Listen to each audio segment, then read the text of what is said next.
didn't see you there. I was just enjoying my favorite drink. I'll disclose what that is later in the video. But let's talk about some of your favorite drinks. What about coffee? The word coffee comes to us from the Dutch word coffee, which comes to Dutch from the Turkish word kahve, which comes to the Turks from the Arabic word qahwa, which means wine. Coffee beans come from Ethiopia and have quite a legend around them, or actually a few legends, with stories ranging all the way from goats got excited after eating these weird berries to a Muslim saint brought them to Mecca. What we do know about coffee is in the mid-1400s, coffee beans were being roasted and brewed around Arabia, and eventually spread to the Ottomans, and then to the rest of Europe and the world. Now, for you Brits, let's discuss tea. There are essentially two words for tea around the world, and what a language calls tea shows how it was first traded to them. If it was traded by land, like it was to the Russians and the Persians and the Arabs, you call it something like chai, which sounds more like the word for tea that they use in the northern part of China, in Mandarin Chinese.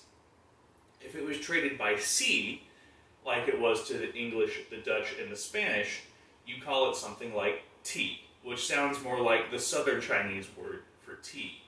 This is fairly well known, but I'm about to blow your mind, kids. Buckle up. The words chai and tea are both related to the Sino-Tibetan word sala, which means leaf. So that's cool. But now I'm going to tell you my favorite drink in the world. It's also the most commonly drunk drink in the world. Have you got it yet? Are you guessing? Are you guessing in the comments below? Not that. It's water. Good old H2O. And you know what? I'm going to give you a Proto-Indo-European word web. This word web shows how the Proto-Indo-European word for water, has come to mean two types of alcohol, whiskey and vodka. There aren't very many words that come into English from Celtic languages, but honestly, what better word than whiskey? And now that I think about it, I could say the same thing about Slavic languages. Meanwhile, the prefix hydro comes from the Greek hydro, constructing words like hydroelectric, hydrogen, which means born from water, and hydroflasks. And for the last one, I'm going to give you chocolate. Now I know what you're thinking. Chocolate? That's not a drink, silly.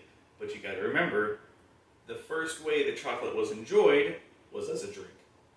To this day, the French word for the drink that we call hot chocolate is simply chocolat, because that was the original way that chocolate was consumed, was as a drink. The word chocolate has more mystery around its origin than the word coffee. We're sure it came from the Aztec word, which is often rewritten chocolatl, but we have no clue what it means. There are two theories. One is that they took chocol, which means hot in Aztec, and atl, which means water, and smashed those together, did a little fusion dance. And the second theory is that they took the word chico, which is like a special stirring stick for the beverage. But that's less of a consensus than the literal meaning being hot water or warm water. And I personally think that it's the hot water theory. But let me know what you think in the comments below. Thank you for watching Word Nerd. Be sure to like, comment, and subscribe. And hit the bell so that you get notifications when I upload, which is every Monday. Sayonara.